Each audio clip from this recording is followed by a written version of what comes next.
Here's a place where all of us can be safe. Our stories of transformation can be safe, and all the things we want to research are safe here. This is Safe Space with Cheyenne. I'm really excited you're here, and I hope you stick around for a while, because I've got a lot to show you before I leave Earth.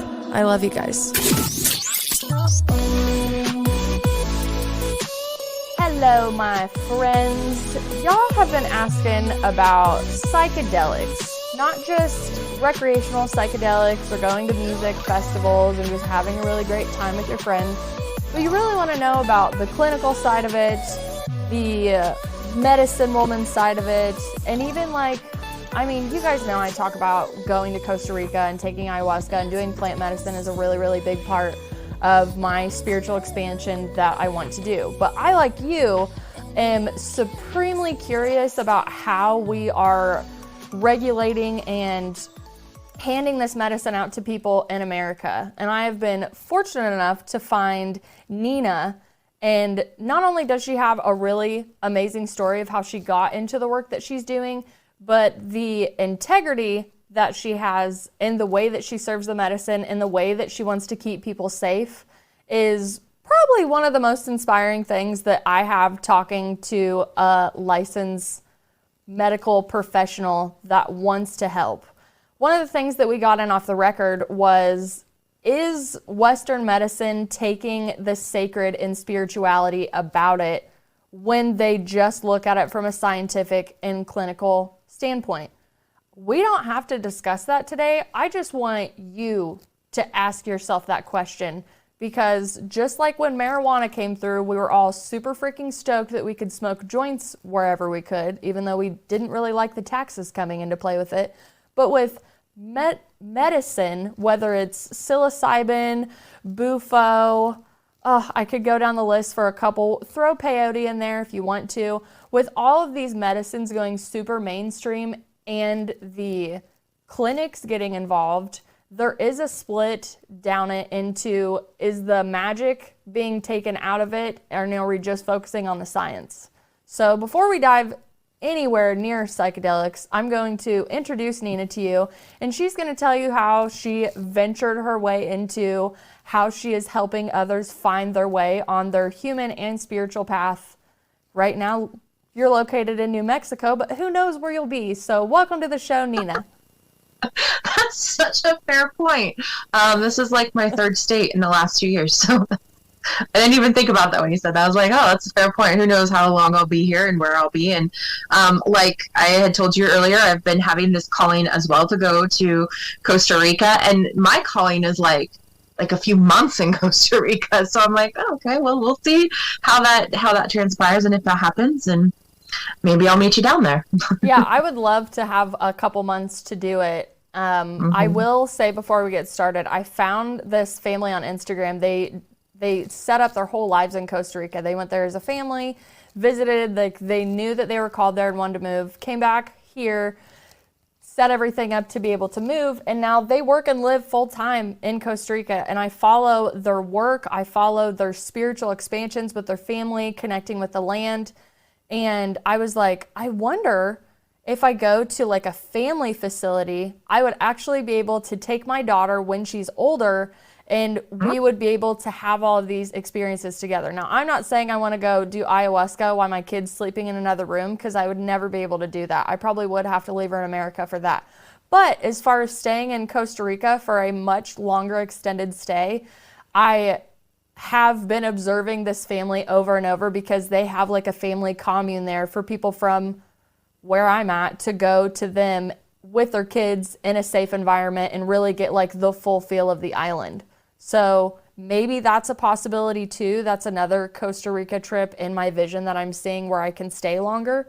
Because yes, I'm all about plant medicine. I'm not a microdoser. I will be in the future. I'm really just very thick into like the research part of it. And like I told you before, like I want to make sure that I'm still able to be a really good mother and a really good wife when I come back home. And I want to make sure that I integrate it properly. I think I've done good so far with not having plant medicine, even the last 4 years, with just all the sober experiences I have. which I think also makes me a little timid about what that could actually open. Because when your channel's open, but it's not like DMT open, I think there's Big cause difference. for concern. Yeah, for sure. Yeah, there is a difference. There is a difference from that. And, you know, I also, through everything that I've been to, I've kind of had like this question with psychedelics. Like, psychedelics they're amazing for like helping you move trauma, right? Which is one of the reasons why clinically, and I'll get into that in a second, was drawn to it. But the other part of that is I'm like, okay, well, once you like moved massive chunks of trauma and you don't like have all of that anymore, then like what do psychedelics do for you? They help you develop your psychic gifts and in your channel, and that is another whole nother ride in and of itself. Trust me. Like, just like, oh, okay. So it's like the darkness and the lightness. You get to experience both the dark and the light with psychedelics. And some experiences are going to be really light and you're going to be like, oh, wow, I consciously astral traveled just now. And some experiences are going to be really dark where you're like, wow, I just processed a stupid amount of trauma that I didn't realize I still had. So psychedelics are very interesting in that way, for sure. They are, but why did you get into it in the first place? Like, what were you doing before you decided to really work with the medicine in this way? Yeah. So I have always wanted to be I wanted to be a psychologist. I wanted my doctorate. I decided this when I was 16. I was going to be a psychologist, and I was going to help people with their mental health after taking one psychology class in high school, right? I was going to help people with their mental health, and I wanted to own my own private practice. And this was my dream. And it's interesting because, like, I grew up in a very small farm town, very conservative, very ag-driven. Mental health was, like, not a thing that we talked about or was even in existence. So how weird was it that this is what I wanted to do? Now, looking back, I can tell you now, like, this was always my purpose of being on this planet during this lifetime. This is my purpose. So, like, it makes sense now. But then for a lot of people, and I was so determined that that's what I was going to do. So I went to school and did all the things. And when I was in school getting my master's, I worked in the field. And I worked with a lot of different populations with trauma. I worked for a very long time with domestic violence, human trafficking, and stalking. I worked in the foster care system for a really long time. And then when I first opened my private practice, it was across the street, literally across the street from an Air Force base. And so I worked with veterans and active military. So I worked in all of these spaces. And so trauma, aside from me having my own traumas and trying to get help for it, just became my jam. So that was my first expertise, was trauma. And one thing I realized very early on is, for myself, psychotherapy only did so much for my trauma. I needed energy work. I needed yoga somatic practices. I needed meditation. I needed breath work. I needed all of these things to help me hold this big container for healing my trauma. And so I opened my private practice, my psychotherapy private practice, immediately upon graduating with my master's. People don't really do that, but I did. And immediately I was like, I can't do regular psychotherapy. One, because I just couldn't do it. And two, because I was like, I am doing my clients a massive disservice by only having them talk about their trauma or whatever. I need all of these other pieces. I needed that to heal myself. So why wouldn't I think that the other people needed these things? Plus, I was extremely observant in all of those different job roles that I had prior to getting my licensure. And so I created a holistic protocol to the treatment of trauma, and obviously depression and anxiety and all of the other diagnoses that come secondary to trauma. So that's what I was doing. And I was still in Nebraska, and although I was in a city and a little bit more progressive, I was still really ahead of the curve where I was at. So although people were like, yeah, you're probably right, like, they weren't really wanting to go through that. I did have one client, and I still talk to her today, and she knows that I talk about this. So, but it was so beautiful. Like, she came in so stuck in trauma, and I took her through this protocol, and it was freaking miraculous. So I decided to pack up my stuff and move to Colorado. One, it was closer to my parents who were in Western Nebraska. And secondly, I just needed to be in a more progressive area so that I could expand and grow into what I was learning about all of these things. Because once you start to learn more about the human condition in an integrative approach, especially how we're energetic beings and how energy works, you need to continue expanding that. But when you're in a place that's energetically stagnant, where I was, and then also a place that's just a little bit behind the curve as far as those things go, you need to move in order to have that happen. Also, prior to moving to Colorado, I had my spiritual awakening where I realized I had psychic gifts. I was channeling during my therapy sessions, which was really bizarre to me. And you have this, like, at the base of your head back here, you have this kind of portal opening where you actually release your trauma. So when my clients were releasing their trauma in session, I'd be sitting there and I would just see this black smoke coming out the back of their head, and I thought I was losing my mind.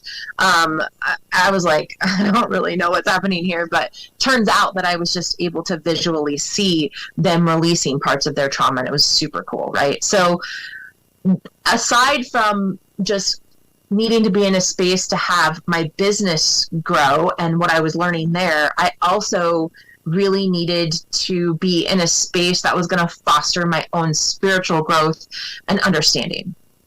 So I moved to Colorado. Of course, right before the pandemic happened, I moved to Colorado, and I opened my private practice. I had a yoga studio, I had energy work, I had psychotherapy. It was like my dream come true. Right outside of Boulder, I was in North Denver. And then, of course, I had to shut everything down.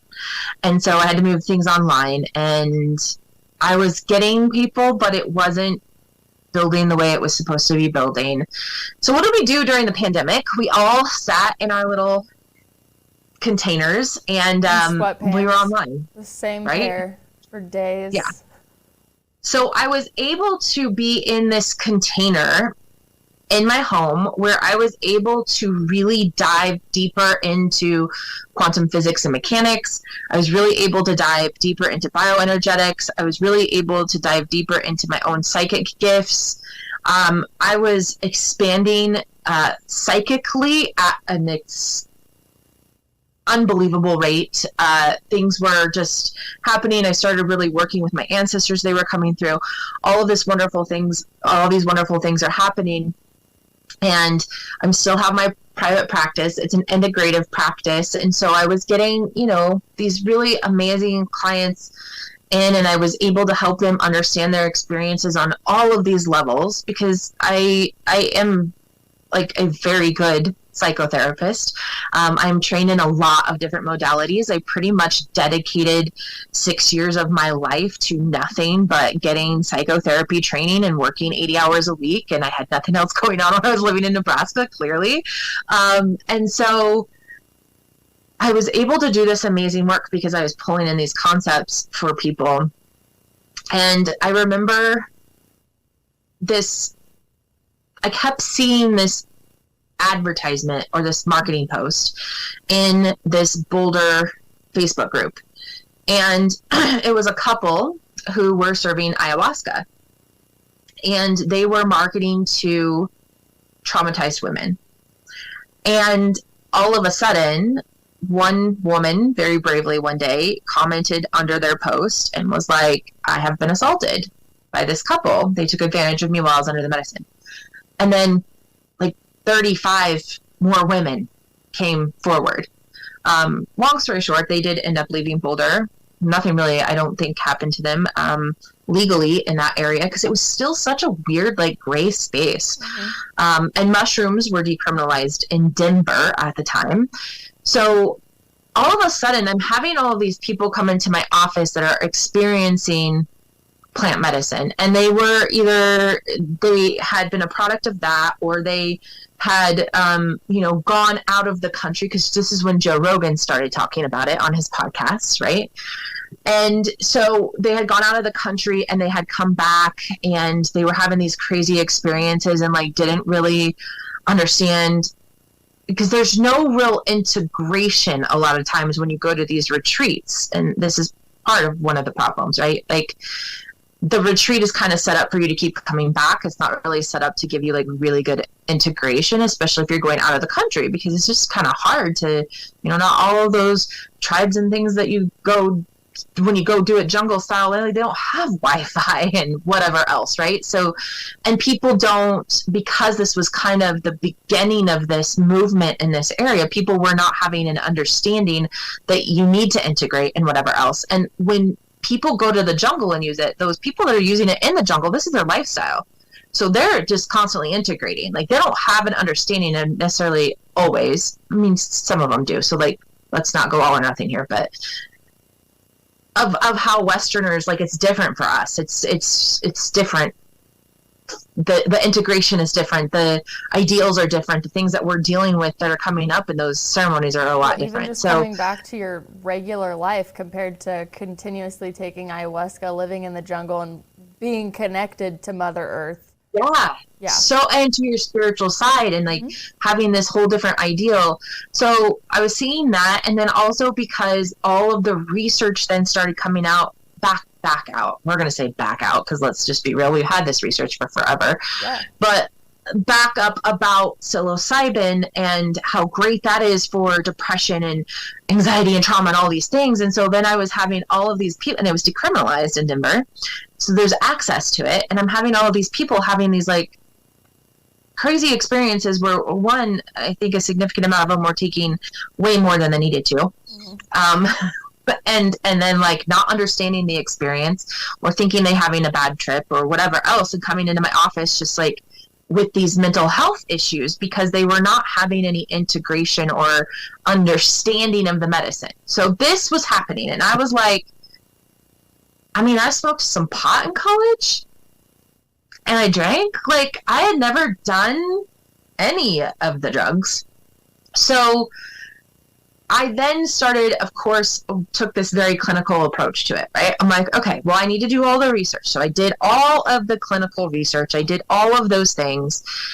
But I also absolutely do not do anything with my clients that I have not done myself or experienced myself. The energy work, the yoga, the meditation, the psychic stuff that I do, like, there's literally nothing. And if my clients are like, come to me and they're like, can you recommend a person that does this? I'm like, no, I can't. I've never done that. Like, I will not just say, oh, well, I know this person and she's a cool person and she does this. But if I haven't had that experience with that person, I do not like recommend. Like, and I'm more of an experiential learner anyways. So as I was diving into psychedelics, of course, plant medicine comes up in that. And a lot of the clinical research is on psilocybin and MDMA at the time, and ketamine, because ketamine clinics were starting to pop up. Mm-hmm. And I'm not a super clinical person anyways. If you are one of my clients, you come to session and you realize that I am not a super clinical structured person. I work very intuitively. And like I say, I channel. A lot of my therapy sessions are channeled. So I then started researching the cultures that were using psychedelic plant medicine and these indigenous communities. And I felt so in love with that. And so then I was like, well, I guess I'm going to have to understand what these medicines are like in order to help people integrate them. So I went on this massive journey myself of, let's just go to these indigenous communities and do all these psychedelics. Because why wouldn't I? It's like Hamilton's pharmacopoeia. Sort of. That's what I think of it, even though you're not obviously like the scientist, like breaking it down in a lab, but you're like, I'm going to go experience these and I'm going to tell everybody. I will tell you too, after doing, there's only one that I haven't done, and it's just because it's not, I know I will do it, but I haven't had the calling or the right situation for that. And that's peyote. And you know, like, again, these are such sacred medicines, and I am not going to just do it, right? Like, I need to have that calling. I need to have that spiritual calling. And then once that calling comes for me, the opportunity, the exact right opportunity for me presents itself, and then I will go do it. So would I recommend people to just wild out on psychedelics and this plant medicine the way I did? No, definitely not. However, if that's your journey, I'm not going to judge that, because for me, it really needed to happen the way that it did, which was so unreal. So unreal. Is this a good time where I ask questions about destabilizing your whole framework of your mind and how important it is to just not literally dive so heavily deep and break everything apart, because you're literally going to sit on the ground with everything you thought you were, thought you believed, and thought the way the world was, and you really have no idea how to get up from that point. You're just like, oh, well, maybe I'll just dive deeper into this medicine. And it's like, there's a balance and moderation with everything, but there's a huge destabilization culture in this whole movement. Yeah, so great point, right? So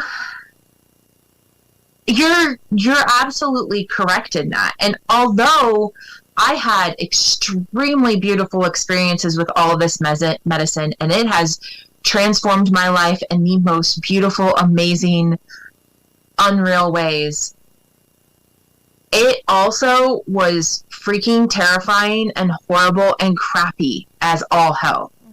And I think it's really important that we understand both sides of those things, because so many people talk about it. You see people all the time, and I am totally have done this. So like, I'm very guilty of this, where people go do the medicine and then you're in that afterglow for weeks or months, because it actually takes sometimes up to 3 months to titrate the medicine out of your body. So like, you can still be having DMT flashbacks for up to 3 months after you've taken ayahuasca, things like that, right? And you're just in this, and you're still in this like serotonin, like, because it's still releasing in your body, and so it's still surging those things, and it's what people call the afterglow. And that's when people are taking their Instagram photos and they're putting their posts on Facebook about how beautiful and amazing and wonderful it was. But what they're not talking about is how then 3 months after that, or 6 months after that, or a year after that, because integration is a lifelong process for anyone sitting with the medicine, but I would give a minimum of 12 months if you go sit with ayahuasca one time, like, to integrate all that happens in that. And so they're not talking about when it gets real hard and real difficult. I remember before going down this journey, I had a friend, and she's so, so beautiful, and I might get a little emotional with this, but she was trying so desperately and so hard to find her purpose in life, and she found a psychedelic facilitator, and she had went through many massive mushroom journeys, and she actually ended up taking her own life last year because she just wasn't able to integrate and find that purpose through integration, because she just didn't have integration or proper integration. So there are some really crazy parts of this. And of course I started with mushrooms, and I did a little, well, it wasn't really a little journey. It was a pretty big journey, to be honest. When I think about all the other medicines, I'm like, yeah, that was little, but it really wasn't. Especially it was my first experience, and it was this beautiful experience, and it was really amazing, and there wasn't much to integrate from that, to be real honest. So then probably 8 months later, well, I'm gonna tell you what happened at the time. So my cat of 16 years died, my dog of 17 years died, and that's really important to know because I'm old and they were like my children. So that was, I mean, it was devastating. I don't know why that was so funny at the time. I don't want to laugh at that, but at the same time, you're like, that's really important because I'm old and they're my children. It's so important. Like, noted. I get that they're just pets, but like, look, it was so much deeper for me. And I decided to close down my dream business in Colorado. And I had a falling out with my best friend at the time. And I was just not in a good place. I was like, here's the death of my dreams. And so at the time I had a plant medicine mentor, and she was like, you need to come do Bufo. And I was just like, sure. Because I was like, whatever. If you think that's what I need, that's what I need. So that was like, honestly, the first experience I had. And I went down and did Bufo. And holy crap. That's like the biggest probably experience you could have. It only lasts like 20 minutes. So I was served twice. The first time was 15 minutes and the second time was like 25, 30 minutes. Okay. I was unconscious. I was semi-conscious in moments of the first sitting. I was completely unconscious of the second sitting. Obviously when I came to, people were like telling me what I was doing during that experience, but I was just like, okay. I felt amazing. I was like, I love everybody. Everybody loves me. I am love. Like, it was wonderful, right? Over the next week, I was astral traveling a lot, which honestly, if you don't know what that is, and you've never felt your soul leave your body to astral travel, and DMT has blasted you open and you are now experiencing that would have been absolutely freaking terrifying. But I am well versed in that spiritual concept, and I've had those experiences before. So for me, I was like, oh wow, I'm like really conscious this time. Like, this is cool, right? Mm-hmm. I was walking through the park and having my guides like be very present. I could see my ancestral guides very vividly, as if they were there talking to me, like I could physically touch them. I'm sure I looked like an insane person. Luckily, I understood all of these things, and I was having small moments of visions of like what I was experiencing when I was under the Bufo unconscious, right? So it's my experience is now coming forth to my conscious reality. And there were some spiritual things that I had to do and take care of, like that came up for me. I don't know that that's everybody's experience, but I just, again, am a very gifted psychic, so I like had those experiences. And then over the next month, I was having these moments where I felt amazing in these moments. But to people outside of me, it was really terrifying, because all of a sudden my breathing would get really weird, and I would start contorting my body in ways that shouldn't have really physically been possible.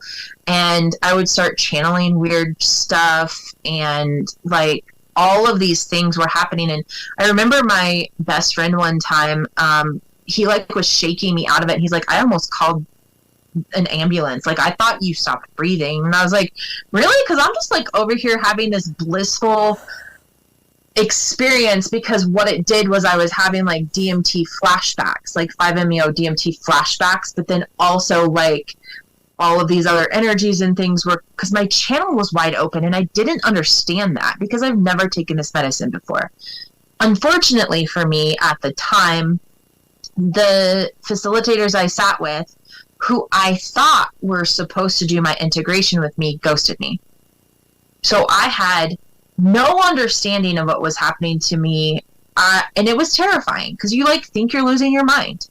I also had, so another one of my expertise, my clinical expertise, is suicidal ideation. I studied that for a very long time. I studied with Dr. Joyner. Like, it was, I'm very well versed in it. But one thing that we didn't really talk about is near-death experience, suicidal ideation.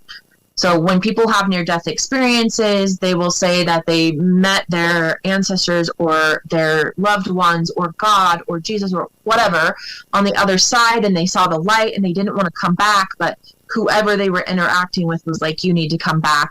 And then they come back and they have this sense of purpose, but they didn't want to come back, right? So I didn't have a conscious experience in that. I had a subconscious experience in that. So one of the things that I held on to through that experience was this, I don't want to come back.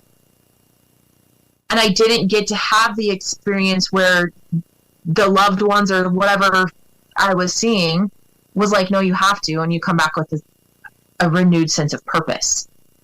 So I have no idea what's happening to me in all these weird situations. I am having no integration whatsoever. And then all of a sudden, I'm having massive suicidal ideation because I don't want to be here.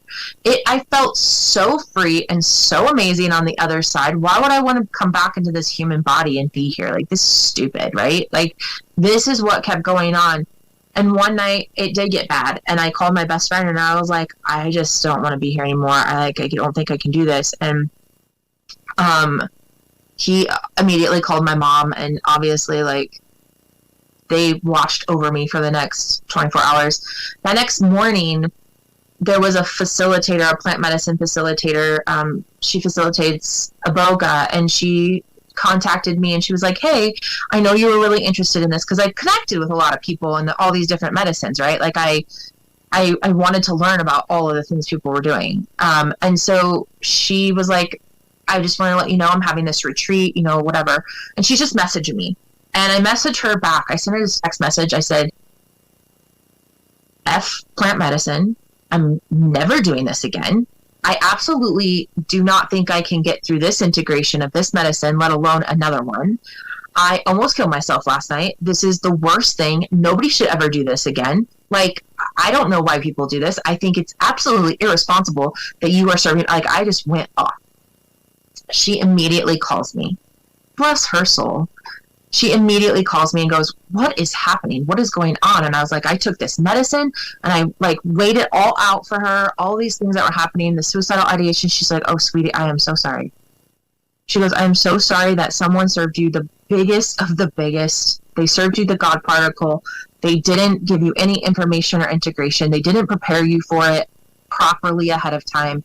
They didn't help you after the fact. I'm so, so sorry you have had this. She literally explained to me what the suicidal ideation was, because I'm like, look, I'm an expert in this stuff and I'm not even understanding this. Like, I'm not even understanding what's happening. She explained all of that. She explained like what the God particle meant. She explained to me all of it. And I took a deep breath and she was like, look, Iboga is the human particle and it's going to reconnect you with your human self. I really think you need to come to this retreat. And I was like, fine, I don't really have anything else to lose at this point, because I've lost my mind. So I contacted, there's a shaman here in New Mexico that so amazing. And I contacted her and I was like, I think my psychic signal's been blown open to a degree that I don't understand. Can you help me through some of these things? And so I started working with her, and she's just such a great friend of mine, and she has been helping me a lot. I mean, she's been helping me for the last couple years now, because with each psychedelic comes another level of what the hell in the spiritual realm, for sure. So we've been working together. I went down probably a month later and I did Iboga. And at the time, I had Hashimoto's, which is an autoimmune disease that was out of remission massively. And I had stage 4 Epstein-Barr, which is an autoimmune disease that affects your liver. And my liver was kind of starting to shut down, but like Western medicine couldn't do anything with me until my liver was shutting down. And I was on a bunch of different supplements and things, but I was like essentially dying. And I knew how sick I was, but nobody else in my life knew how sick I was, because they're kind of invisible diseases. And so I show up to the temple, and the shaman, she looks at me and she's like, I'm really glad you're here because you're dying. I was like, you're right, I am. And thank you. Like, I don't know. And I mean, I show up to this place. Like, when I went previously to go do Bufo, I went with my plant medicine mentor that I had been working with for, almost over a year at that point. I was very comfortable. I knew her. I was staying at her house. Like, I had actually met her once before that. I had went and met her, and we were, on the phone daily almost forever. This situation, I literally just met this shaman, didn't know her. I had 2 phone calls with her prior to this, and I didn't know anybody else. And so you show up to like this group of strangers and you're about to take this massive psychedelic, and it was kind of terrifying. And that's how she greeted me. So I went through the Iboga ceremony, and I remember popping up like in the middle of the ceremony being like, hey, and she's like, what? And I was like, it just healed my body. And she's like, cool. And then I laid back down and start, continue tripping, right? She's just like, that's cool, whatever. Like, and of course I was like, really, I didn't have an opportunity to be skeptical about it. Part of what psychedelics do is rewire your brain and reconnect neural pathways that have been disconnected and whatever else. And I came out of that experience mind blown. And I don't know, it took me a while. Like, that was because that was my first conscious experience, right?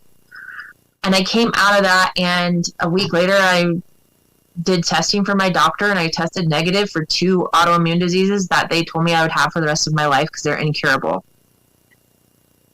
I stopped taking all of my medication, prescription supplements. I stopped my medical treatment. I stopped everything. And I feel like the best I've ever felt in my life, over a year later. So 3 months after that, I went back and did Iboga again. That's my medicine. I love that medicine. I get like so emotional when I speak about Iboga because not just because it saved my life in multiple ways, because it also did reconnect me with my human. I did come out of that with a sense of purpose. I had no suicidal ideation after that. Like, it was very, very much needed for me. It saved my life in a couple of ways, but just because I honestly work with it so well, because I have this remembering, which I'm going to get to in a minute, but I had this remembering of like, oh, I've used this before, and my ancestors were all there, and they were all like, this is exactly what you need to do and how you need to do it. And I was just following along. I was just listening to my spiritual guidance during this medicine.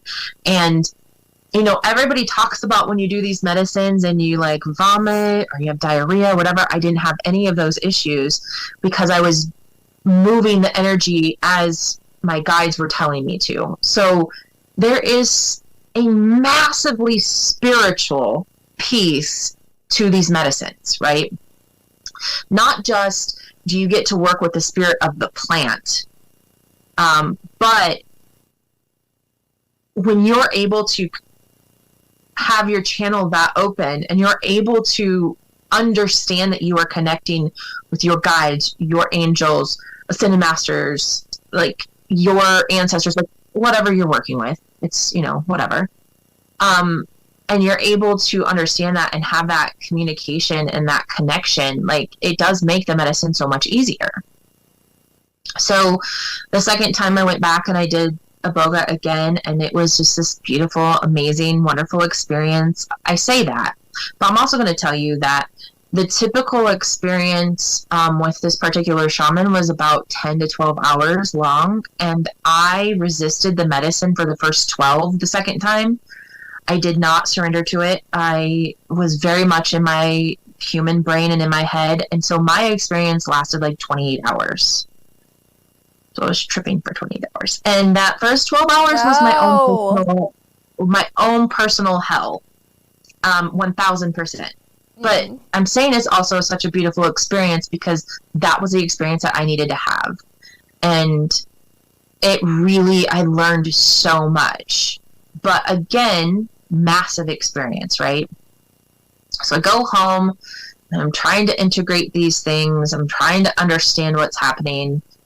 3 months later, if you notice, like every 3 months I go do medicine. 3 months later, I decide that I'm going to do ayahuasca. I was called to ayahuasca, and I was freaking unbelievably terrified because I had that experience with 5-MeO DMT, and it was traumatizing to me. And I knew that Aya was DMT, and I was like, I don't know that my body reacts so great to this stuff. So I was very careful in picking the shaman. And of course, by this point, I've learned, right? I've learned that you need to have pre-integration. And I mean really good pre-integration, which means preparing you to take the medicine and preparing you for what's afterwards. I'm learning that you need to make sure that you have a safe facilitator. And I don't just mean like not going to assault me like those women in the beginning of my story safe, but also, are you trauma informed? Do you know how to handle trauma? Do you know that if my trauma comes up, are you going to be able to handle that? But also, are you trained from other indigenous shamans? So this is like if you're not going to an indigenous community to use it, right? Are you trained for other indigenous shamans that know how to handle when I'm channeling weird stuff, or when other energies are coming through me, or when my soul decides it's going to leave its body during this experience? Are you going to be able to help bring it back? Because I'm under medicine and I'm not exactly conscious of what's happening always. So there are all of these factors, and it's like you really need to have this, you need to understand what you need, and you need to understand how to find and vet a facilitator, not just go to somebody who says they serve medicine. So I was very diligent in this. And then I was very diligent in my conversations ahead of time with him and saying, I have these fears, and I am nervous about what trauma might come up, and I'm nervous about these things that happen to me, like channeling and my body contorting, and I need to scream. So are we going to be somewhere where I can scream? Because that's how I move energy, and not, crap my pants or vomit. Like, that's how my ancestors taught me. So like, am I going to, like all of these things. And he was amazing and wonderful. And when I was in that experience, the other thing that typically happens, especially like, and I can't speak to everything, so just keep in mind that, this is not an all or nothing conversation really, but when you go and you do it jungle style, they just kind of give you the amounts of ayahuasca and then like hope everybody has this experience. And I was very adamant about my fear of this DMT, but wanting to experience ayahuasca. I had been microdosing the bee cappy, or the ayahuasca vine, for over a year before sitting with her in full form. And she is beautiful and she was amazing, and I love microdosing her. So I really wanted to have this full experience, but I was very scared. And he, first of all, was like, you're super sensitive to DMT. We're very aware of that. So he served me. He allowed me to A, be in control of the serving, and B, he served me slowly. So he would serve me a little bit, and then it would kick in, and then I would work with it, and then I would ask my higher self, am I ready for the next level to go deeper? And it was like, yes. And then I would raise my hand, and he would serve me some more. So one, he did that in a way that was so good for me. The other thing that happened is the first night, through moving my energy, of course, I was channeling a bunch of weird stuff, and my body, these medicines are very somatic, because what the plant medicines help you do is move stuck energy out of your body. So that's why you vomit. That's why you have diarrhea. That's why a lot of people shake. That's why a lot of people scream. That's why your body is like having all of these like weird things happening to it, because it's very somatic. And I did get myself into like a trauma state where I was reliving some old trauma, and he handled that so well and got me grounded and got me out of it. When I was channeling the things, he also did some like shamanic energy work and helped me get out of it so that I could be back into what I needed to be. Like, he was so amazing. So I have this other grand experience, and I come out of it. And of course, there was kind of a same theme for every experience that I had. in doing the other ones. And then since then, like since the ayahuasca, like there are other psychedelics obviously that I've done and had, but those were the ones that were like these very big, prominent, like massive experiences, right? And now I'm almost a year, I'm over a year, 2 years, somewhere in there, from these experiences, and I'm just now still integrating all of this. It changed my physical health, and having to, and the thing is it changed in an instant, right? So I wake up and I have to learn how to function with a healthy body when I've had a sick body for almost 10 years. And that's difficult. Like, you don't just know how to do that or know what to do with that, or all of the things that, like, mindsets that I've created around having this sick body, and like, and that's part of what keeps you sick, is because you think you're sick, right? And so I have to change this mindset of wait, what? I'm not sick. I'm not sick. And it's not automatic like people think. Or like all of the diets that I was on, I'm like, wait, what? Like, I can eat that? That's not an evil food, or that's not a whatever. That's not going to make me sick. So it changed my perception of my physical body. It changed my perception of my world. It changed my perception massively of my work, of my clients. It changed literally my perception of everything, and you cannot go back. But you still come out with the old patternings, the thought processes, the old people in your life, the old, you still come back to like your old self and your old world, but nothing is the same. And this is why integration is so important. And it's so important. I have been so freaking blessed to have this amazing integration group and all of these amazing practitioners around me in these different realms, like helping me get through this, because otherwise I don't think I could have. So, but through all of this experience, right, having one foot in the clinical world where things are about, being legalized across the United States with regulations and whatever, and then having another foot in the plant medicine world, understanding the spirituality of it, and understanding that's a vital piece of the human condition, and understanding the cultural and significance and the sacredness to these indigenous communities, right? So like, I have these feet planted in both sides, and I'm glad that I had these experiences, because you cannot, I'm going to tell you this, you cannot go take a course on how to be an integration coach or therapist and think that you know how to integrate all of these medicines if you have not had these experiences. And I'm saying this so lovingly, but it's because the integration and the experience with these medicines are very different. Like Bufo, I was completely unconscious for almost 30 minutes. And it wasn't until 8-9 months later, 10 months later, when I did ayahuasca, that I actually integrated and understood what I experienced in my Bufo.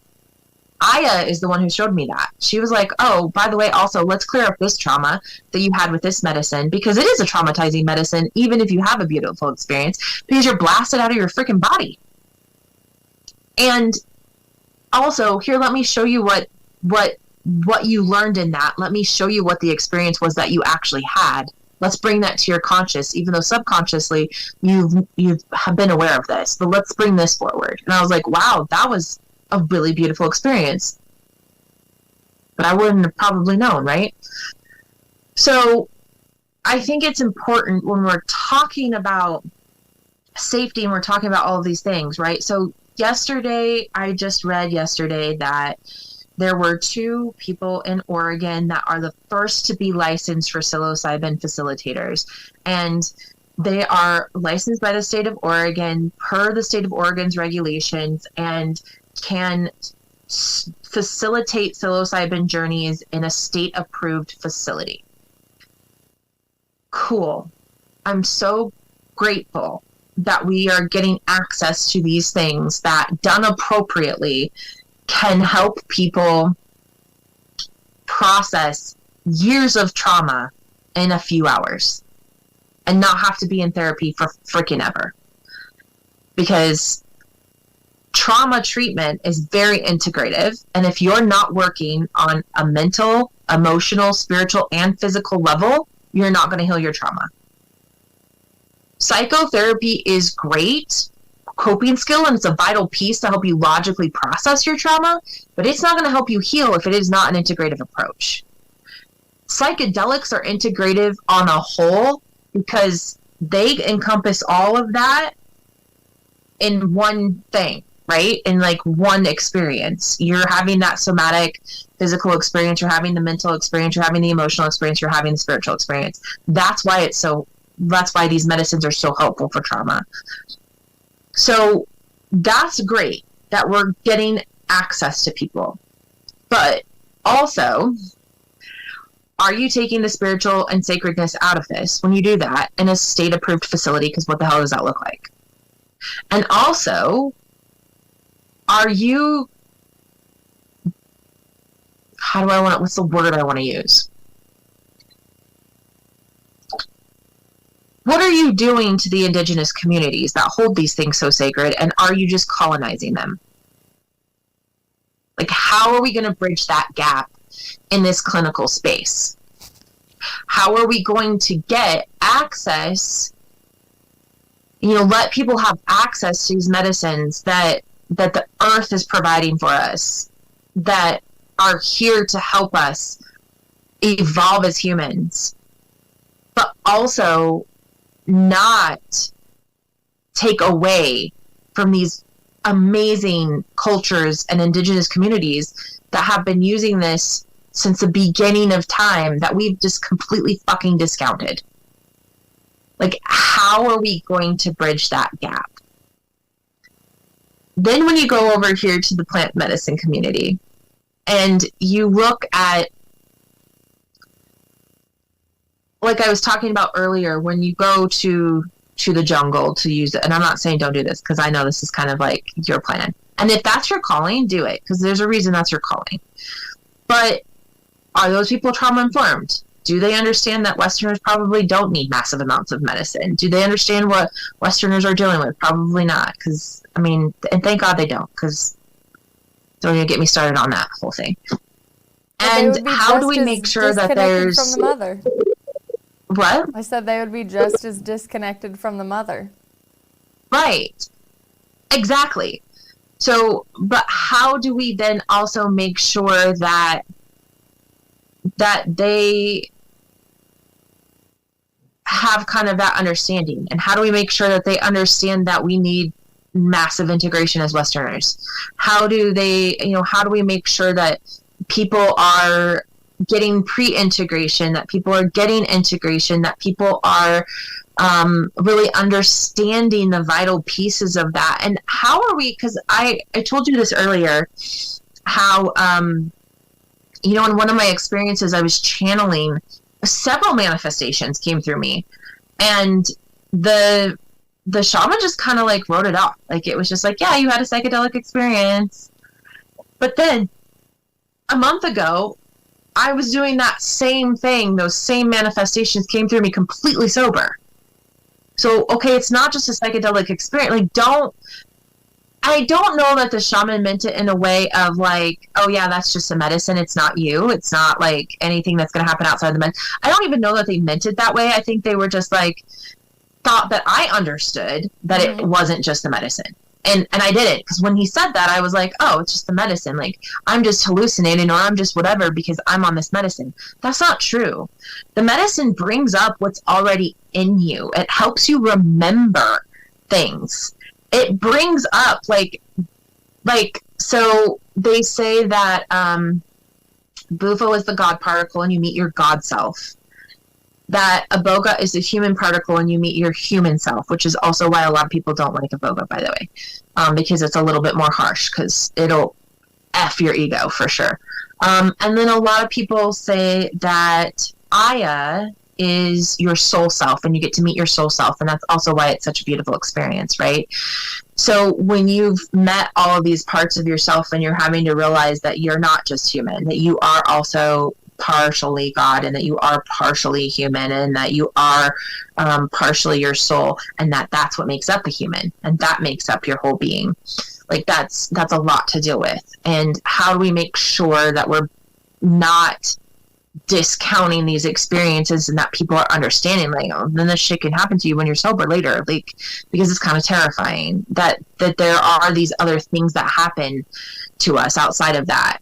And then also, how do you deal with that suicidal ideation when it comes up? Because it's actually fairly common in the plant medicine world, but it's not something that's really always talked about. Because it's just not something that's talked about as a whole. So obviously I'm in the clinical space. I'm a licensed professional. And I'm excited about legalization, but I also am very much advocating for, we need to bridge the gap with the indigenous communities. I myself am Native American, and I know very much what it's like to be colonized. And even though I didn't grow up embedded in that culture, it doesn't mean that I didn't have those experiences, right? Or have that understanding. And so we really need to advocate for our indigenous communities and these cultures and the spiritual and sacredness of these freaking medicines. Like, I am so solid on that. So there has been like this weird space with me on the clinical side of things, and some of my colleagues and whatever else. And then on the other hand, I'm very much an advocate for, look, you go to any shaman or facilitator you want to go to, but make sure you are doing it safely, and you vet the facilitators, make sure that you have a pre-integration plan, make sure you have an integration plan after the fact, and make sure that if you're going to, that you have, if you have trauma, which I'm sorry, but we all do at this point, like, we all went through the pandemic. We all have trauma at this point. It might be different types of trauma. We all have trauma. Make sure that you're working with someone who really understands trauma and who really understands, if you're having suicidal ideation, don't work with an integration coach that doesn't know jack shit about that. So make sure that you understand the resources and make sure that you understand those things. And I know that that's not always easy to find. And people get really wrapped up in the miraculous magic of psychedelics and don't understand necessarily how to do it safely. I had a man call me, and this was also prior to any of this, by the way. I had a man call me, and he was like, I think I need to ask you about MDMA therapy. Do you do that? And I said, well, no, you can't do that outside of clinical trials. And why are you asking me about MDMA therapy? Well, I had a really bad trip on mushrooms. And I said, well, I don't believe that you can have a bad trip on mushrooms, which is also probably going to trigger some people listening to this. But I'm like, I don't believe you can have a bad trip on mushrooms. So tell me what your experience was. And he said, well, I really needed to process some trauma. So I went and bought 8 grams of mushrooms, because that's how much the guy had and gave me in the bag. And I ate them all.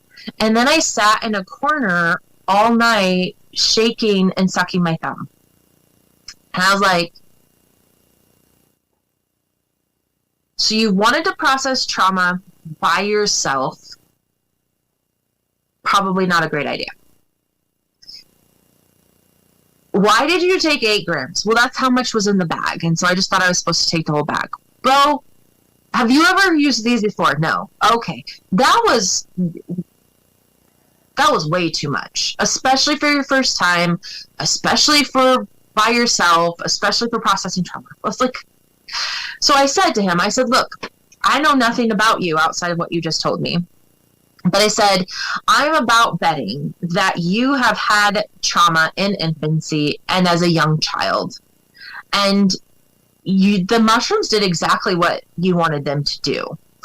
Because mushrooms are a childlike spirit, and this is what I'm talking about, the spiritual piece of the plants, right? Aya is the grandmother, mescaline is the grandfather, iboga definitely has a very distinct spirit about it. I said, it's a childlike spirit. It took you ate a ton of them. So it took you very deeply into your childhood trauma and you had this experience. And he was like, wow, actually, that makes a lot of sense. And I said, okay, so was it a bad trip or was it just a trip you didn't understand? And he's like, it's a trip I didn't understand. And then he came in for more integration and he actually got a lot out of what he did. But I was like, I bet that was really terrifying for you to sit there in that and to understand that you can pull yourself in and out of psychedelics and you can pull yourself in and out of the experiences. A lot of people don't understand that. To also understand that how each one of them works, not just chemically and clinically in the brain, which is really cool to understand and very important, but also like mushrooms is more of a neutral spirit and it's a childlike spirit. So it's going to take whatever your brain is deciding to think about and dunk you into that hole. So if you're kind of on a negative thought loop, it's going to dunk you further into that. And can you get out of that? Do you have someone to call to get out of that if you're doing this yourself? There's so many ways that we can like reduce the harm that's happening in these communities or in these situations. And like, then there are other medicines that aren't really a neutral. They're going to definitely take you to where you need to be taken no matter what your intention is. And so having that understanding too. But that's my story, I guess, my very long story and how I came to do what I do. And it's, I think, so amazing and great and wonderful that you are getting to have these conversations with people, because I think there needs to be so much awareness around like the big picture of what this is and not just getting so caught up in like the magic of it, because I think a lot of people do. And then they go have these experiences and they're like, oh shit, now what? And I'll tell you, like, I still like microdosing has helped me get through this integration, but the integration of doing it the way I did it has been absolutely insanely intense and has not been easy. And if I didn't have like an amazing support team, like, I don't know that I would have made it through that. So these things are not things to just take lightly, for sure. I love everything you said.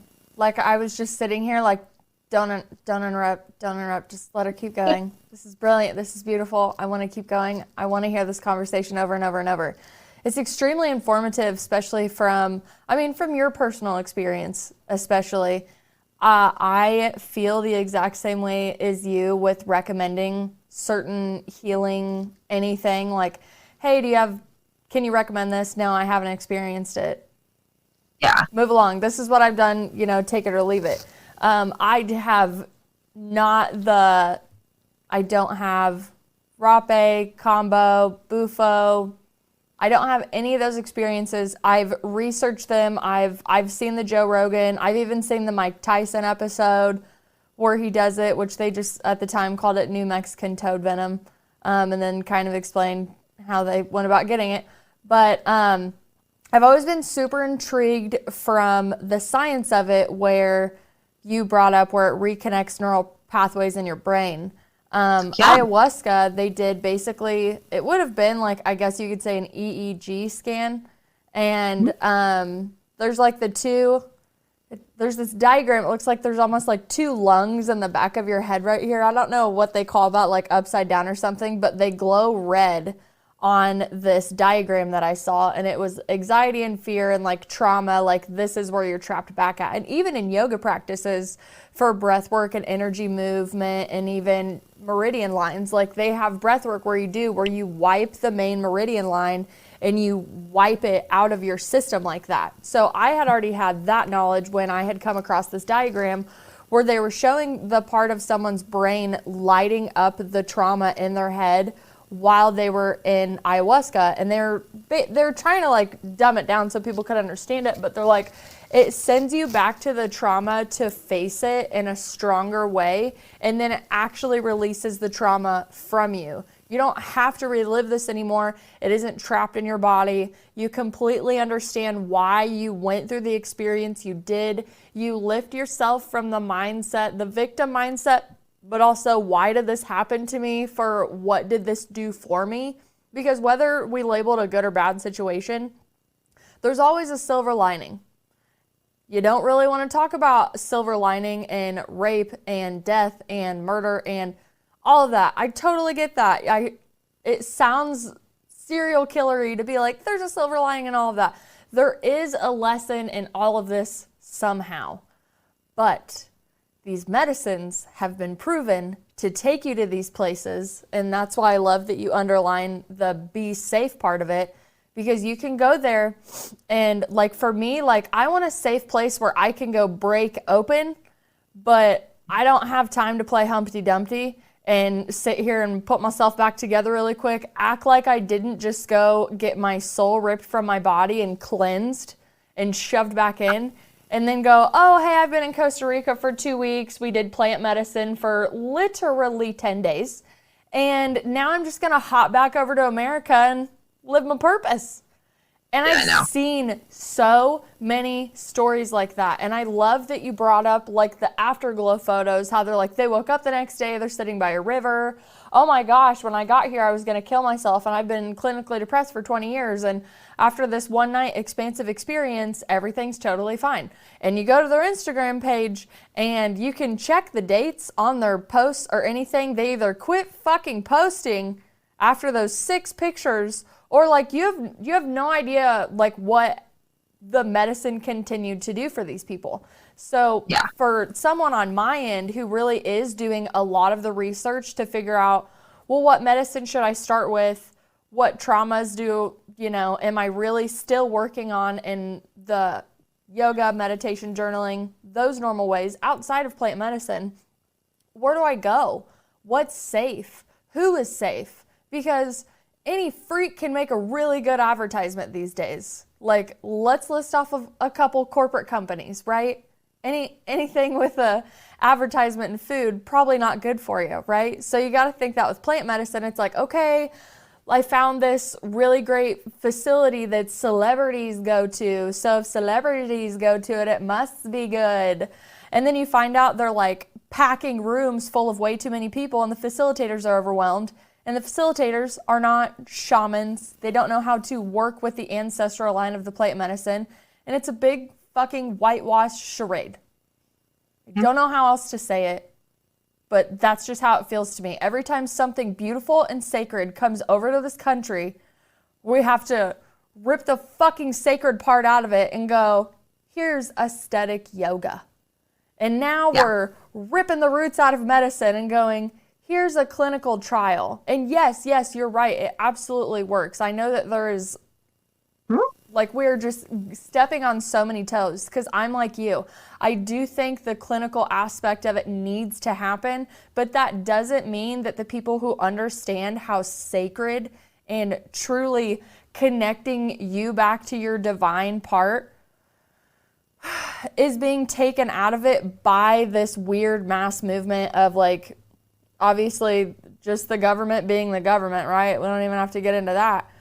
But moving forward, like for you, what do you think plant medicine is going to look like? Fuck 5, 10, 15, 20, right? Because these are like the very revolutionary periods where everybody's perspective's changing it. Some people will come forward and do it. Others will still do it underneath.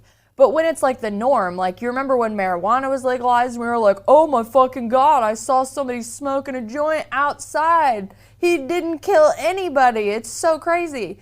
So like nobody gives a shit about weed anymore. Nobody gives a shit that you grow it, right? So then let's just go like 50 years in the future with psychedelics just being, let me go to 7-Eleven and grab an eighth, which I'm not saying it's like that, but just that normalcy where you hear people going and doing plant medicine or going, whether it's clinical, whether it's, some 5-star, live in the jungle, do yoga, eat clean food, and go see the sights type thing.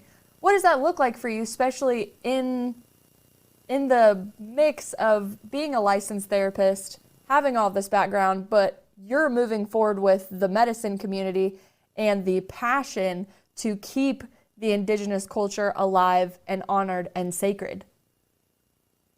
I think if we're talking 50 years, none of this shit's even going to be an issue. In 50 years, we're all going to be doing it like normally, regularly. This is what, like, this is what was like provided to us as humans. Oh, we know what's happening. We're we're going to go hook you back up to AWOL really quick. Everything's fine. Like, I don't think that the regulations and the clinicalness of this is going to win in 50 years. We're all going to be doing weird shamanic shit in 50 years because we're all waking up to our own spiritual gifts. We're all waking up to that. I was going to say we're all remembering. That's the exciting part about it. Remembering, yep. Yes. The next 5 years, though, I think that we're going to go through a lot of growing pains with it. I think the government is going to try to control it very much so. And I think that there are, hopefully, I mean, there's obviously, it's still going to be underground like it has been since the freaking 60s. Like, this never went away when they decided to schedule all this shit as drugs. Like, it never went away. Like, it was just all went underground. And that's still going to continue to happen until it's safe to not do that for people. And then I think there are also going to be practitioners like me that are going to bridge the gap. Like, yes, do I want to become licensed in this when that's available? Absolutely. Will I do it in a sterile state-approved facility? Probably not. So if that is the stipulation, I'm not going to get that license. If the stipulation is you can get licensed in this, you can prove that but the state decides that you're a good practitioner of these things, which also don't even get me into that because that is a whole nother podcast. But then you get to do it the way you do it. It's the same thing that I'm going to be doing in my therapy practice the entire time. I literally have worked through loopholes. Nothing I do is illegal. Nothing I've done is not okay. But was I one of the first people to start doing Reiki with her clients? Yes. With her psychotherapy clients? Yes. And at one point, was that so taboo and so unethical and you can't do that? And maybe that's not in your realm of modalities and whatever. Like, yes, like I had to go through a lot to be one of the first people in my community to be doing that. Now it's like mainstream. Everybody's doing Reiki with their psychotherapy clients now. Yeah. Everybody's doing it everywhere. Well, everybody's not even down to like life coaches too. They're like, I'm an intuitive empathic life coach. Here I am. I'm going to mix all these modalities for you. Which at the end of the day, if everybody's doing the same thing, even though they're not doing the same thing, it all goes back to a soul connection for me with trying to figure out who you're actually supposed to work with. And I'm not saying, just like you said, like, was it a good trip or a bad trip? Maybe you're supposed to have this experience to trust your intuition more. You don't even know how your intuition feels when it's telling you yes and telling you no. So you need to go with the shaman that's not going to sexually assault you by any means, but just probably not guard you and have your best intentions in mind or be too distracted, or there's so many different things that could go on. You don't have a really good experience in this. Does that mean that you don't push forward and still like almost like double down? Like, give yourself some time, but I love that you're serve the experience that you're meant to have, because there is such a shine on, okay, I take this medicine, I have this experience, and then I'm going to be good afterwards. And I can just like go back to my life that wasn't working in the first place, which is why I came to the medicine in the first place. And it's like I really do think that antidepressants really fucked everybody's perception up on how you're supposed to help yourself. Because for the longest time, it was go to the doctor, get some help, they'll give you a label, you'll get a ribbon, you'll get a month to celebrate your label, and then, hey, we have all this medicine to like help humanity, which some are good, some are suppressants. I'm not a really big fan of that type of medicine. And instead of like, I know like in therapy, like you get, what am I trying to say? Like help to integrate even in like 3D world is the best way I could say it, right? Like they're like, oh, okay, well, we just found out today in therapy that you were actually molested when you were 13 and you had no idea. But now like through therapeutic, psychological ways, not intuitiveness, nothing like that. Like we've really bridged that gap. We noticed that you're having this struggle, so we're just going to give you this medicine like right now to help you. And I think truly in our minds, with even the way like my back's in pain, let me take ibuprofen, it's gone. I didn't breathe it away. I didn't stretch it away. I didn't question it and ask why it was there in the first place or what caused it or anything. The only thing I did was I just popped this pill and it went away. So we went to, I don't really have to heal myself. I just need to go talk to somebody so they can make me understand what's going on. But then this pill that I really think is sold as like helping integration was a suppressant. And it also made everybody super fucking lazy on what you actually have to do to take care of yourself and build those new pathways moving forward. So now we're moving into a state where we have the real fucking mother plant medicine that's been here the whole time. It's been suppressed, oppressed, demonized, everything in between, and nobody's fucking buying that anymore. And they're like, I want to know what this feels like. I want to do with it. Now there is a whole different aspect because you don't fucking take this mushroom and then go back to your 9 to 5. You don't take this, you don't have this experience, you don't see your God particle, you don't do, like, you're asking for an ego death. And this is not a Dead and Company show, okay? This will literally turn your life upside fucking down for your benefit because but you gotta be ready for that. Shit's not working out. But the fact that, like, okay, for instance, I know this kid back in the day, and he was a, like, lead singer in a metal group. And I remember when I met him, it was so funny because he literally was like, I met him after he had his awakening, right? And he went to a party one night. Someone that didn't like him dosed him with a vial of acid, and he woke up in a hospital bed chained to it and had no idea that someone had dosed him prior. He just knew that he was, after that he was awake. He explained the whole acid experience to me, his guides coming in and talking to him, them telling that he'd been living wrong. He knew he was living wrong and he wasn't doing it right. And then immediately afterwards, he was now he could paint. And he could paint things from the 5th dimension, ascension photos, all of this stuff. But he didn't go and seek plant medicine. He didn't go and seek spiritual enlightenment. He was a fucking asshole, according to him, so I'm okay to say that.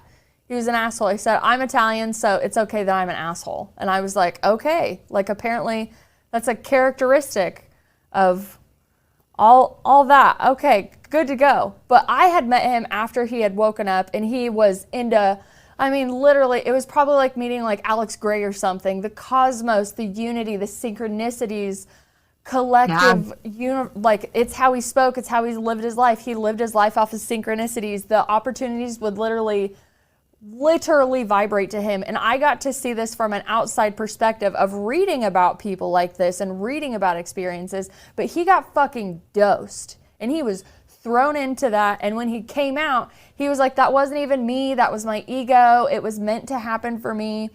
But his whole, like, he went on a completely different path, which he's extremely successful. He is a very prominent painter in galleries and everything now.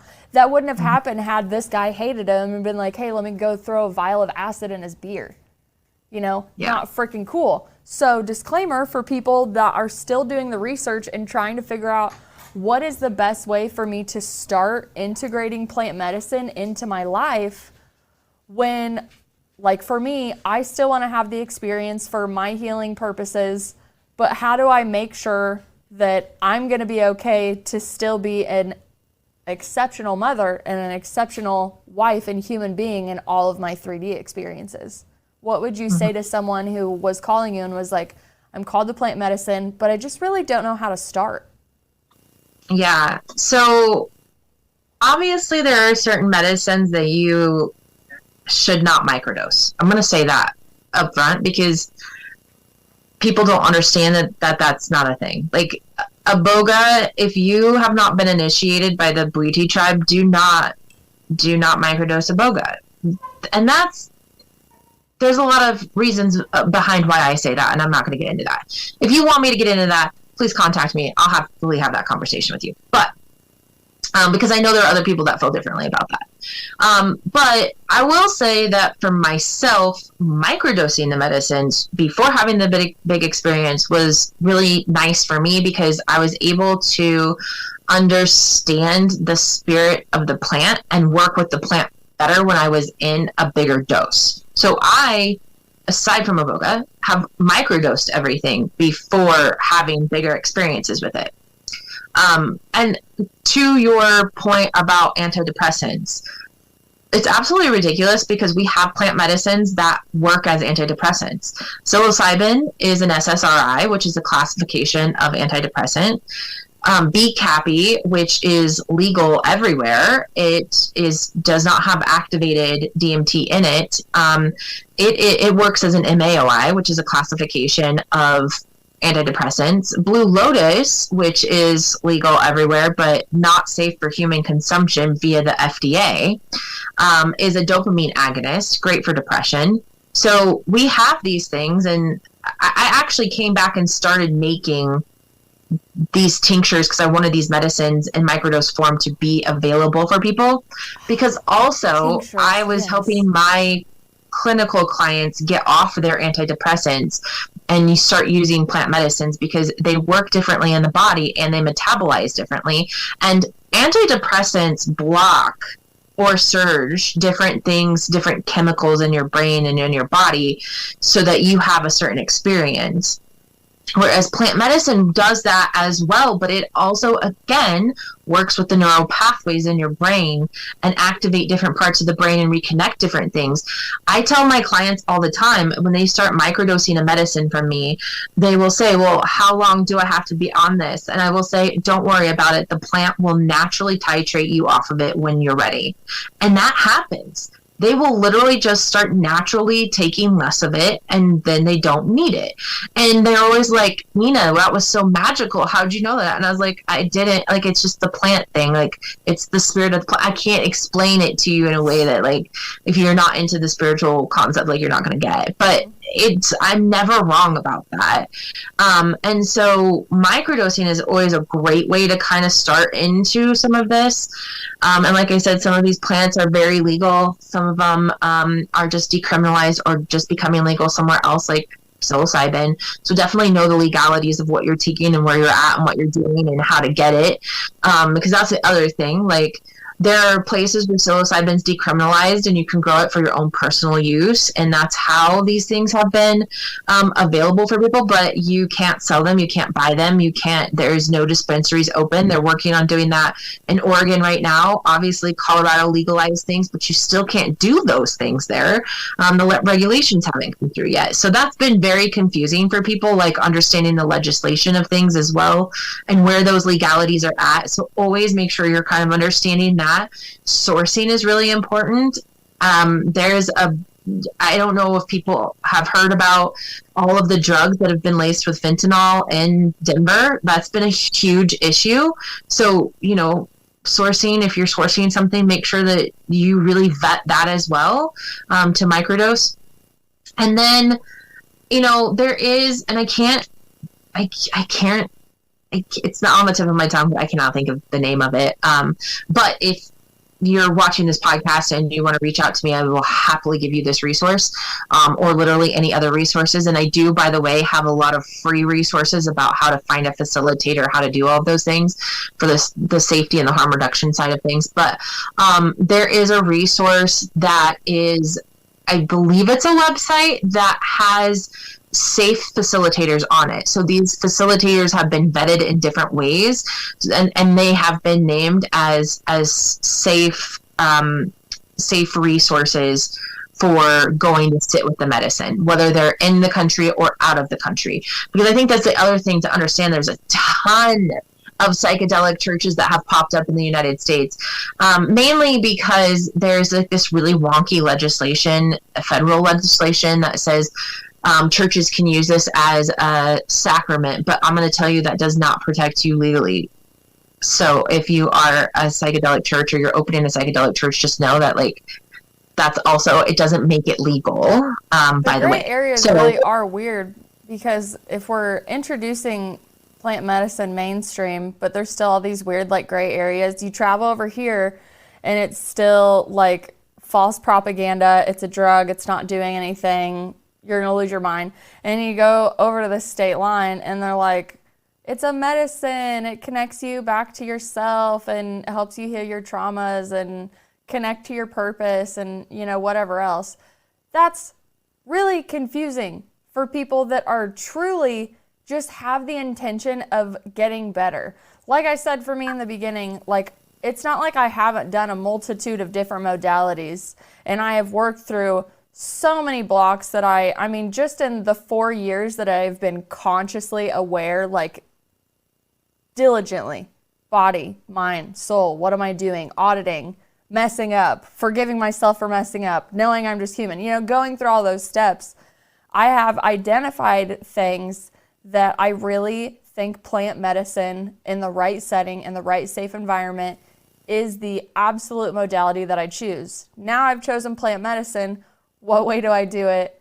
How do I do it? Where do I do it? And it continues to go down. And just like you, I think integration is one of the most important things ever. But you're the first person to tell me that a 12-month integration is supremely normal for serving. 12 plus for sure. Yeah, and I've heard so many different numbers, but that's been the biggest number that I've heard, and I'm like, that makes more sense to me, because integration is like always my main thing with anything that I do. It's just not going to stick. I'm going to get further away from the event horizon, and it's going to become a myth. It's going to become hopefully a memory, but maybe not.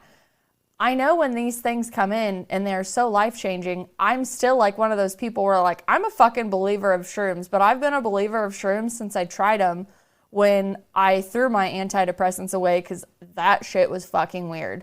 And then when I did the shrooms, I actually found out everything's going to be fucking okay. Shit's a little weird, but it's going to be okay. I feel bad for these people that just want to feel better. And now they are believing this science, trusting this knowledge that's always been there, but it's been suppressed. And again, just, oh, that's bad. The way that people don't want to go and do things because they're scared of the way that others will look and talk about them. I know that that's still a big thing with psychedelic therapy. I went home to my family that, I 100% still think that they just believe it's a drug. And I just started talking about the podcast, which is still a little far-fetched to them. And I said, one of the biggest things that I'm working on in the next couple years is shooting a documentary in Costa Rica with about 5 people, the group, everything. And we're going to document all of us individually, but then us collectively, of how, you know, we can really understand this conscious awakening in all of us, but this true, beautiful connection that resides in all of us that we're able to tap into if we just remove our blockages, our ego, and our traumas out of the situation to really push our true selves through. And mixed reviews, not gonna lie. Like, I was really surprised that one of my family members was intrigued by it, because he too is intrigued by the movement from an observational standpoint. I don't think by actually doing it. Everybody else in my family, for the most part, I'm not offended. They just kind of like glazed over, like, because I think they still are really stuck in that programming and not really understanding or even ever having psilocybin experience in your life. Like, I was raised by a police officer. Imagine going home to like your dad I'm like, hey, found this medicine. You've been popping people for years over it, but it turns out, you know, it's been saving people's lives up and down the street. Like, what do you think about that? My dad's totally on board for like the psychedelic movement in a proper setting, right? And even when like marijuana came online, he's like, I would much rather arrest somebody with weed or shrooms on them, that were on weed and shrooms, and like, you know, I'm doing my job. He goes, then a drunk person. He goes, anybody that was ever high in my backseat literally was like, can you please take me to the drive-thru before you book me? You know, he's like, not one time did I ever had like a drunk guy be super cool. Like, they're just violent and angry and outrageous. So I've rambled enough about this, but my point is, I really do feel sorry for these people that are stuck with the pressure of society. They're stuck with the pressure of family and loved ones judging them for wanting to go get this help, because I know before it was ever a fucking movement like this that it's been, like, an eighth of shrooms saved me. It helped my perspective. I literally was traumatized by what Western medicine did to my brain, and I'm so thankful that I was born with an incurable curiosity of, if I take this pill, what's it actually going to do to my body? And I took the time to study what it actually did to my brain and realized I don't want to outsource myself to this pill. I don't want to feel dependent on this for my good mood, and I don't want to take a fucking pill the rest of my life. You can't really get addicted to taking shrooms like that if you educate yourself and it's facilitated properly and safely. And I think the more that these conversations happen, the more that you go out and talk, I get to interview people. I'm definitely not a talking head on the subject. I am a supreme supporter and observer, and however I can get the message out, I think that's definitely my role in it. But I think the more that it's talked about, we're going to make these people feel safe about taking their health back into their own hands and educating on tinctures. That beautiful, beautiful answer. Microdosing before taking the bigger doses. You have inspired me.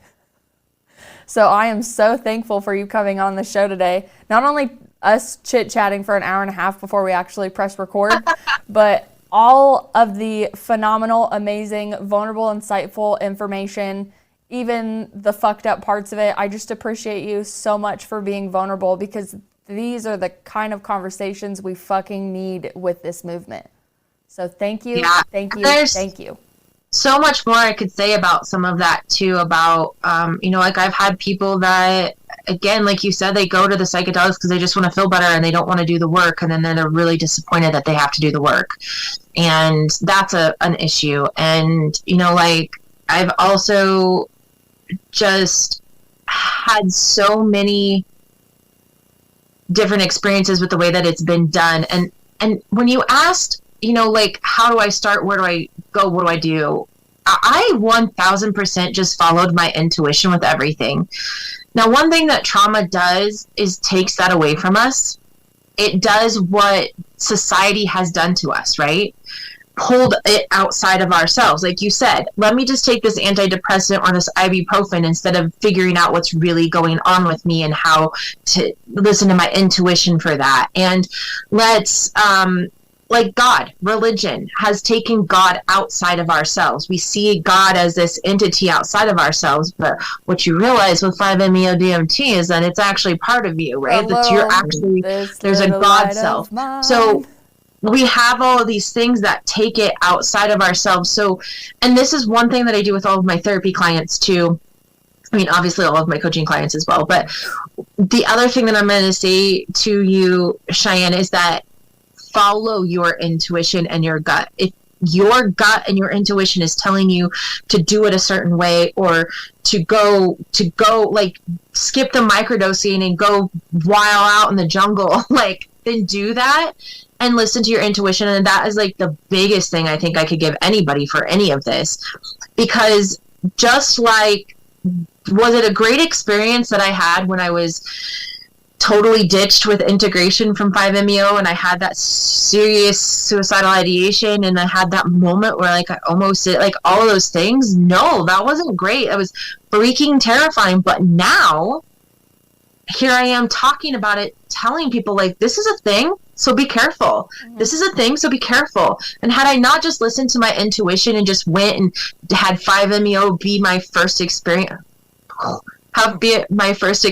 and had that experience, I wouldn't be so passionate about harm reduction, right? So I think whatever your intuition is leading you to, you just have to trust. And if it feels like a shitty experience, it's because you needed to have a shitty experience in order to find the lessons of that. And I think that that's one thing that as humans, and especially with this plant medicine, is like really trying to hammer home to us, is listen to your freaking body, not your brain.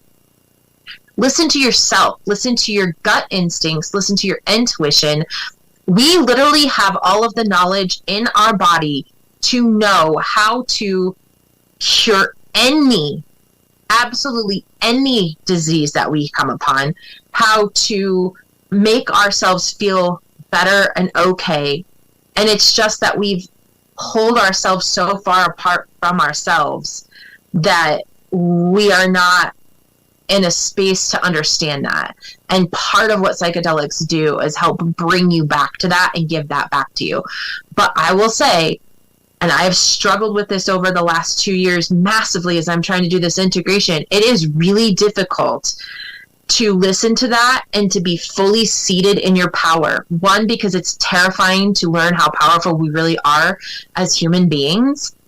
And I say human beings because there's those three parts of us. And it is also very terrifying to be the 1% of the 1% of the 1% of the 1% that is sitting here listening fully to yourself and going against what everyone else is telling you you should be doing. It's terrifying. So those are Extremely integration lonely. pieces that are so important that I think like we miss a lot. And so going back to your question too, I think that, I mean, obviously I gave you some ideas of where you could start or how you could start. And like I said, like I've started providing those medicines for people because I think it's super important. But if that's not what you've been called to do either, like, you know, and maybe that will be like, maybe you needed to hear that and you're like, oh, now I do want to microdose something first, or, you know, whatever. Oh, I totally like, have been into wanting to microdose forever. I just, it's so weird when it's not, it still feels illegal to have it available to you. Like, okay, maybe I can grow my own and make my own tinctures. That's great. That's exactly what I wanted to do. When I'm already learning how to make my own garden because I don't even trust the grocery store across the street. Like, there's just so many wheels spinning right now. The last thing on my plate is to figure out how to, like, legally microdose for my mental health when I'm in a supremely conservative state. I'm pretty sure that's what they call it because I'm not political. But I did work for, like, a radio station for a while, and that's what they were talking about there. So I was like, oh, okay, this is fun. But I really want to microdose, but the only thing that I see is companies in like Canada selling tinctures or chocolate or whatever, and you can ship it to your house, but you take 100% full responsibility for that shit on your porch. If it gets confiscated, if you can get arrested for it. I don't know what the law is in Kansas anymore. I don't know what it is anywhere. It's so confusing. And I am one of those people that's like, I believe in microdosing.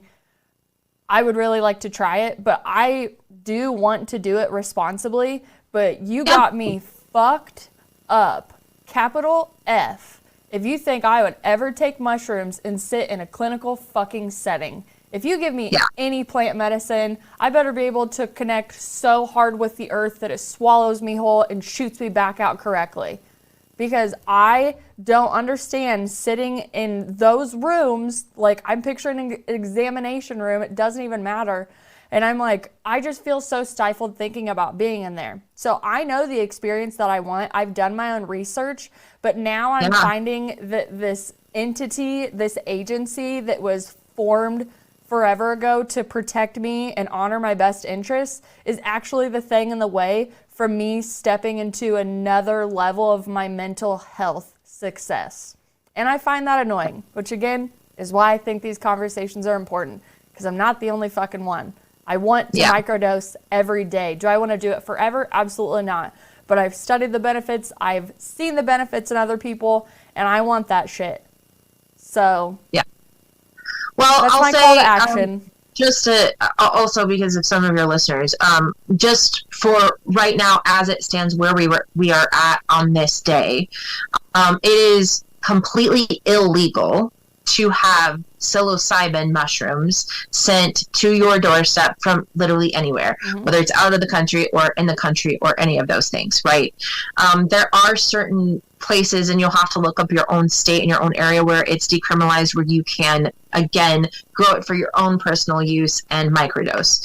But I will also say that, and that's getting ready to change a little bit, and in certain places, right? Oregon's working on the first regulations to open a psilocybin dispensary, where that will be like very much different, right? But it'll still be illegal if you drive to Oregon and drive back to Kansas. Like, it's still illegal in Kansas. Exactly. So understand that, like how the cannabis movement started. But there are other things like the ayahuasca vine, perfectly legal to have microdose tincture everywhere except Louisiana. Blue Lotus, that's another tincture that I make and mail out, and it's the dopamine agonist, and that is also something that is perfectly legal everywhere except for Louisiana, that you can have mailed to you literally anywhere. And then, you know, there are other ones like I make one like Mexican Dream, and like there are other like psychedelics that are less well known that do have some of the same properties microdosing psilocybin, that are completely legal because they are lesser known. And that's, so I guess that's the other thing too, like doing, like you said, some of this research too. Combo is not psychedelic, but it is completely legal everywhere. Rapé, not psychedelic, but those two things have helped me tremendously to stay grounded. Like, and those are legal everywhere. So there's a lot of other things that, and I'm not even talking about herbalism. I'm like just talking about like Amazonian plant medicine. But, you know, of course there are other supplements. I'm actually trained in functional medicine for mental health. So there are a lot of other supplements that you can, like in herbals, that you can use. But, so there are those things though that you can microdose that'll give you similar BCAPs and MAOI, psilocybins and SSRI, and those do similar things in the brain, and they are both classifications of antidepressants. So if someone was like, oh, I really want to microdose psilocybin, but it's illegal, I would suggest getting a BCAP tincture and start there, because it's going to do something really similar in the brain. The other thing, when we were talking about neural pathways and like how psilocybin mushrooms do this, like they reconnect neural pathways in your brain. The studies have shown that. But regular gourmet mushrooms like chaga, lion's mane, turkey tail, those things, those are nootropics, and they also help do that for your brain. And those are perfectly legal everywhere too. So there are things that you can do that can help prepare you for going to sitting with a bigger medicine, and things that you can do to help your mental health that are a little bit different as well, as opposed to like the clinical sides of things. So if I want to come sit with you, what's my best way to get a hold of you? Email me. Email me. And then see where you're living at the time. Like 4 people have tried to call me during this time, and I'm like, I'm never available by phone call. But yeah, you just email me or go to my website and contact me through that. Like, yeah, that's great. Absolutely. And then you, like I said, you're in New Mexico right now, so like if I wanted to come out to New Mexico and visit you, that would be the best way to do it. And then we'll figure out how we're gonna do it. I also am not hesitant to come to Wichita. I don't mind Kansas. It's not too far from my hometown. Hey, buddy. Just saying. Ooh, I'll show you around. You show me around, I'll show you around. You know what I'm saying? I've been to Wichita twice. It's not bad. It's not bad. I like it. I think it's a great culture. We have great concert venues, which is the reason that I like it. And I can Uber to an airport, so that's like fucking royalty for me, is to see my favorite bands play down the street from where I live. And if I have to fly anywhere, there's an airport. Those are like 2 things, and probably DoorDash on occasion, that I'm just like, I never knew this world existed, but like you, I grew up in a small town, so seeing musicians, actors, like anything outside of your small town, you're like, how do I get out of here? Like, how do I see that, right? So having these go from being a luxury to an everyday thing in my life is something I don't take for granted when I think about living in a place like this. Because there are obviously like city trade-offs, but yeah, I love the culture. I love that my daughter's going to get to grow up around so much more than I did. And I hope that she's not like such a little baby bird when she goes out. Like, she'll know more, she'll see more, she'll know how to talk. You know, that'll be really good for her. Me, I just felt so behind on everything when I went out, because I was just like, what are you guys doing over here? You know, it felt like the trends got a little late got just a little late where I was at sometimes when I was younger. So I'm just like, I'm 32, but I feel like I'm 5. Hi, I'm Cheyenne. Be kind to me. Well, I look forward to continuing to keep up with you. I know that we're Facebook friends, and I'll follow all the fun stuff that you're doing. If you ever want to come back on, update us, teach a class, harm reduction, literally whatever you want to do, I am always welcome to have a conversation with you here, because I absolutely love our talks. I do. I really enjoy our conversations as well. I do too. It's good stuff. Yeah. Well, all my friends, you know that the link's below for Nina, so go ahead, check out the pretty little description, check out all the links, and don't forget to check out my links, okay? I need your support if I'm going to go do ayahuasca in Costa Rica, okay? Yes. I'm not a millionaire starting a podcast, but I will be a millionaire. Quote me on that, okay? So, Nina, before we get off here, I have a song today by Neovaii, because I can't quit playing his new album. I wish it was longer. But I picked a song called Clean off his new album, Dusk. And don't forget, Vitality Exposed Concert Photography. Go check it out on Instagram and her website right now. She's going to take you into that show, and you're going to love me even more for hooking you up with plant medicine facilitators, kick-ass music, and amazing photographers. So I'll see you on the next episode. I love you all endlessly. Bye, Nina. Thanks again.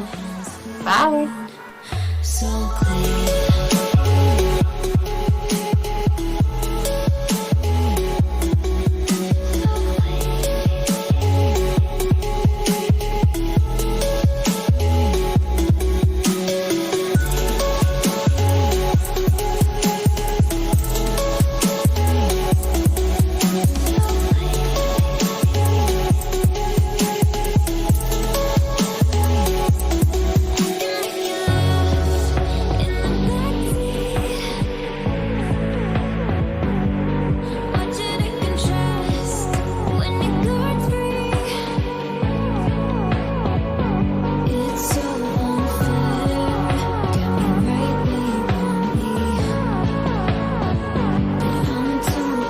This is the Hoosier Media Network, your home for podcasting.